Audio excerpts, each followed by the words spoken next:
Hey fellas, this is Zem from Shrek Gaming, and I'm doing a review on the 7201K. This was the second tank handed out as a reward tank for the Clan Wars campaign.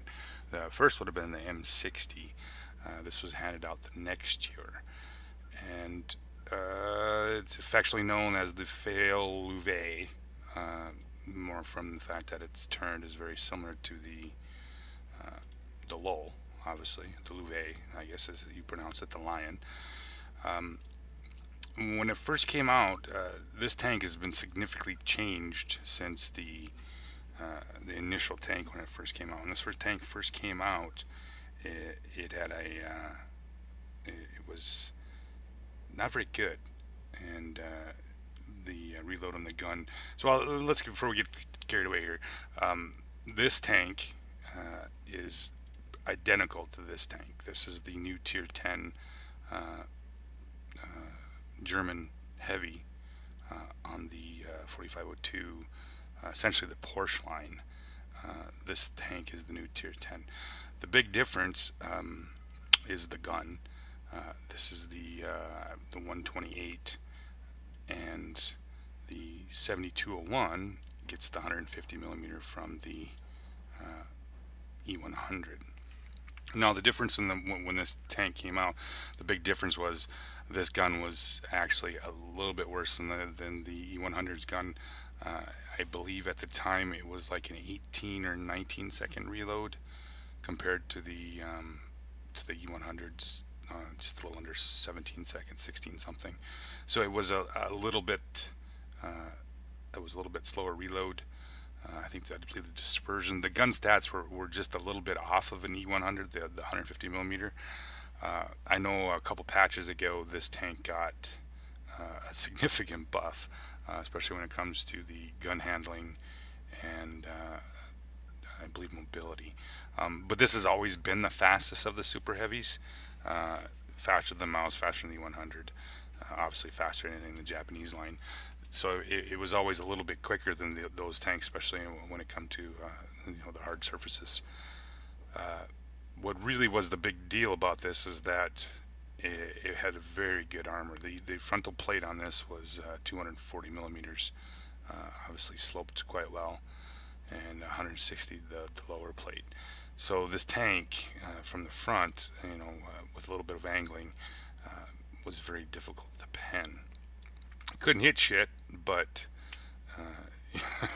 yeah, if you got close enough to punch somebody in the face, yeah, you could do some serious damage. And it's just like the E100 gun, it did get a buff to its AP round. So now let's put it up to, I think 246 is the 246 AP round, which was used to be at 238, I believe, the original E100's original 150 millimeter pen. Now, what's unusual about this tank is obviously because of its rear mounted turret, and they did make some changes to this. They put some apparently some bitchin' headlocks on, or dreadlocks on this thing. I really honestly haven't played it in a really long time. It's just I know it got a buff, and I just haven't got back to playing it. So this actually today was the first day I played it in a while. So yeah, that was essentially my first game in it, which was on Fishmer's Bay, and that's actually the game I'll show for you guys in the review. So like I said, it was it was an unusual tank. There was only, I think there was handed like 3,000 of these are handed out. So the M60 was the first. This was the second, and I think it was the 907, and then the 45, the freaking the American medium one with the big tumor on its head. But yeah, this being the second one handed out, mobility is actually I think top speed is like 33 kilometers an hour, something like that. Yeah, 33 kilometers an hour. So it's not exactly the fastest thing in the world, but it does get up and go compared to say like the E100. It's a little bit quicker. That's probably the biggest difference between these tanks. And of course, with that rear-mounted turret, it's an extremely good side scraper. There is some, though, there is a few weak spots. Essentially, that flat spot here underneath the turret, you can pin that fairly easily. And then on the here on these flat spots, I believe at one time this used to be a freaking hitbox too, if I remember right. There was some weird shit that would go on this side right here that you could pin all the time. Um, but like I said, I don't. They've changed it. I think they remodeled it. So some of these, what I remembered as weak points, probably aren't, and there might have been some new ones handed in. And of course, the cupola is still a weak point, even though it is fairly small. It's not something that you can easily hit, especially at distance. But like I said, for the actual side scraping, it's pretty hard tank to beat because of the fact that the hull sets in so far. So pretty much all you're showing is this track. And so that makes probably one of the best side scrapers. Right up next to the 4502.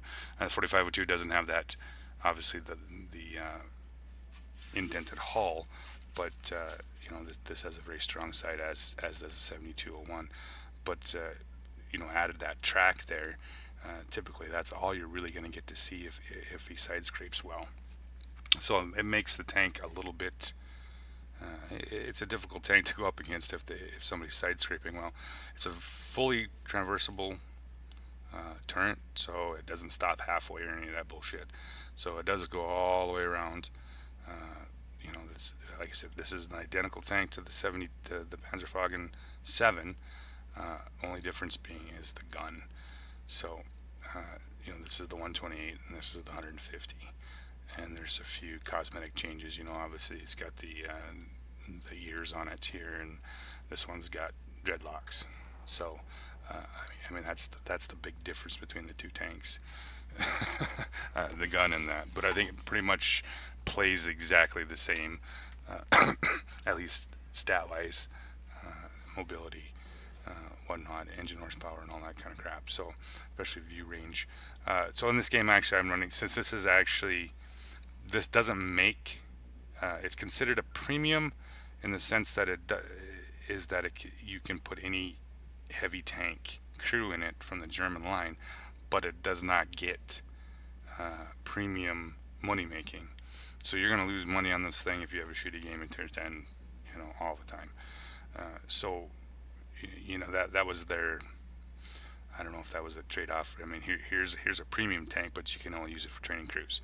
So that was the big difference. Being that it's considered a crew trainer, that's pretty much all it can do. You don't make any more money, you don't make any more credits, and all that kind of stuff. So in that sense, it's nice to have in the garage, pretty to look at. Don't really play it much. I think I don't even know. Probably less than 50 games in the tank. I think even less than the M60. Yeah, so they were kind of neat to be handed out. If you played in the campaign long enough, you got it. And like I said, it wasn't nothing spectacular. I mean, for like the first few 2 weeks, this thing ran around all over the battlefield and stuff. But it was. It wasn't something that, and I should tell, actually, we did use this tank one time. I remember using this tank one time in Clan Wars because we were in the middle of a war, and to do with the tank logging, we were fucking short heavy tanks, and there was, I don't know, 3 or 4 of these are actually used in a Clan Wars battle because of lack of tanks. So I mean, I think it's probably seen it's seen a little bit of Clan War action. This is not obviously something that's never going to be picked or used. So it makes kind of an oddity. It's kind of a neat little tank to look at and whatnot. Of course, you get to its sides, easy to pen. Same with the rear. The rear can be kind of funky. Obviously, if you don't shoot, between these two dreads, you get off to the side right here, and there is a chance that it will bounce. Obviously the ass is, extremely well sloped. But, typically, just like every other tank, get to its sides, get to its rear. Typically they're not hard to pen. Now if I remember correctly, if you do no, I think that was gone, but I thought at one time this was actually a little bit further out. You could have pinned the cheek right there. Like I said, I'm not It's been years since I played it. I mean, I think tonight was probably the first time I played it in 2, maybe 3 years since I pretty much got the tank. But it's a fun tank. Yeah, it's especially after it's been buffed. Mill Hill, one of the guys that in our clan, he played it quite a bit right after it got buffed, and he started really loving the tank because of its ability to side scrape, and it's a very difficult tank to defeat if it's done right, on a corner.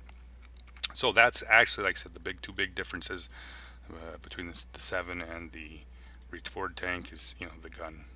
Um, Obviously, some cosmetic differences, but other than that, they're identical from the two. This is the 150. That's the 128. So for equipment wise, typically I run the vents, rammers, and a vert stab on it because it's got some epically shitty aim time, and it's notorious for.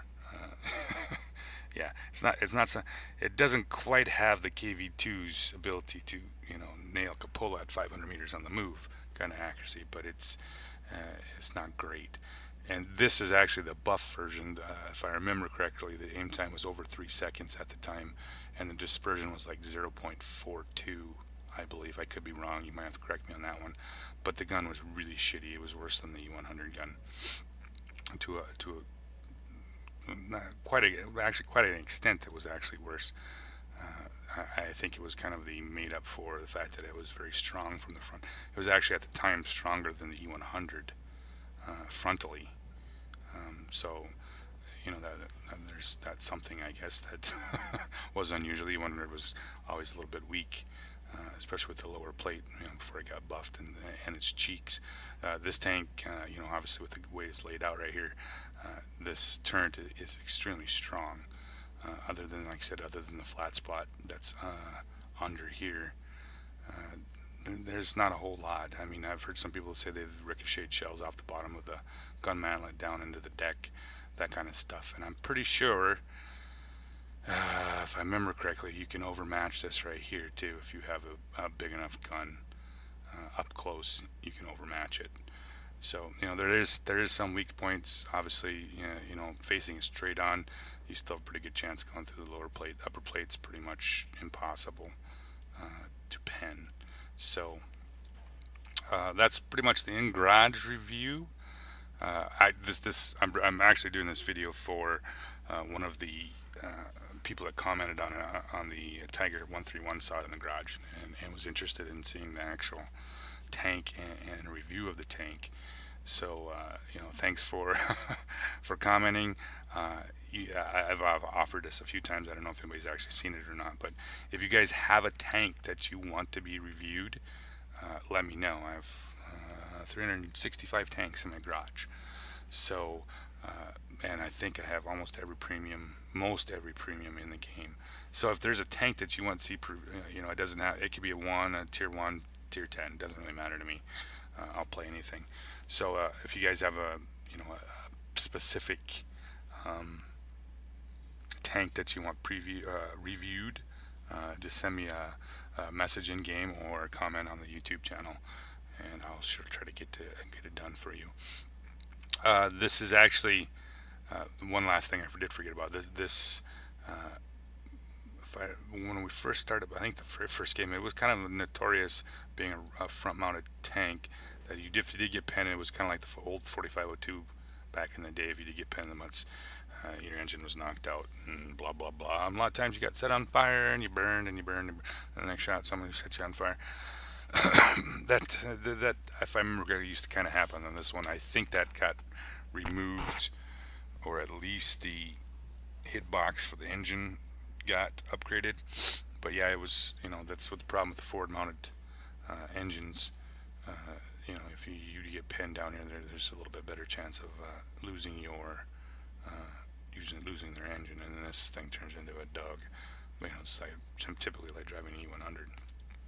So that is the 7201K in garage review, and I will be bringing you a game here, the game I just showed you here on the notification center that I had in it on Fisherman's.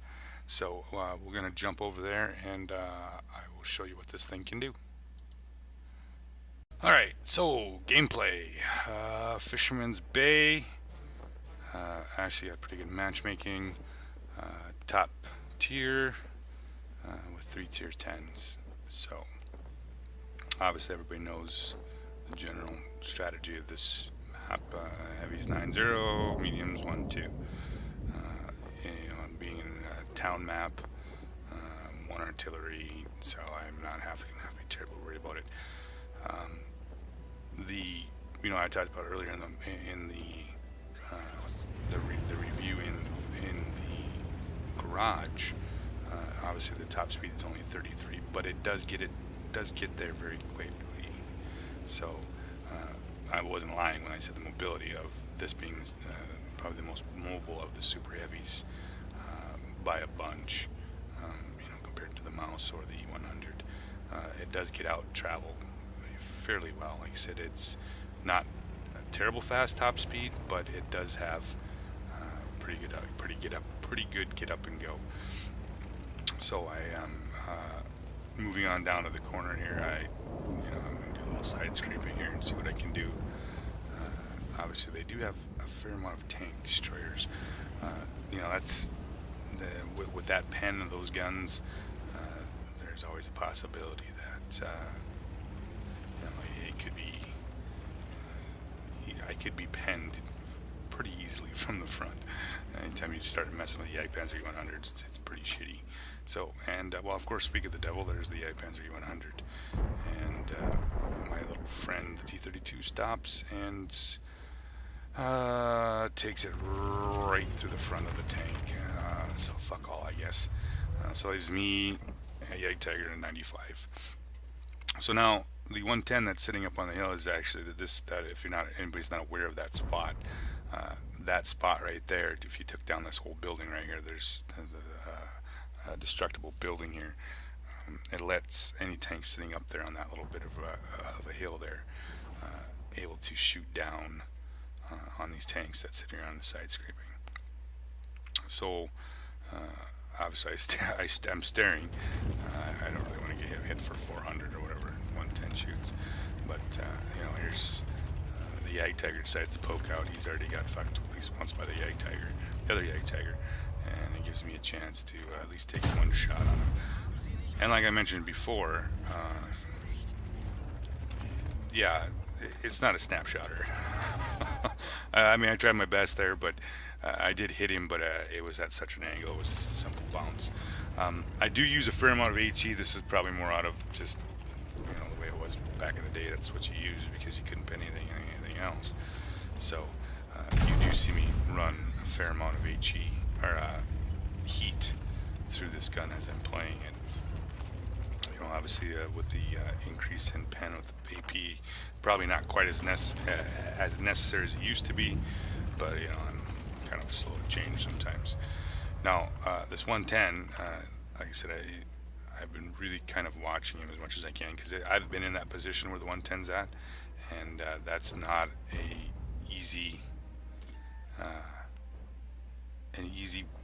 it's not easy to defend from down here against him. I probably could take a shot there, but I decided I shouldn't. Okay, so a little side scraping. Here we go. This is, like I said, what the tank's notoriously good at. I bounced the T-95's big gun. He hits my 120mm side armor at probably like maybe a 10 or 20 degree angle. So he didn't have much chance to pen. I don't know if I can actually see it on here where he hit or what he was shooting at. Yeah, right there. You can see the little scuff mark above the track. So he had tried to pen what to a certain degree was at one time the weak spot.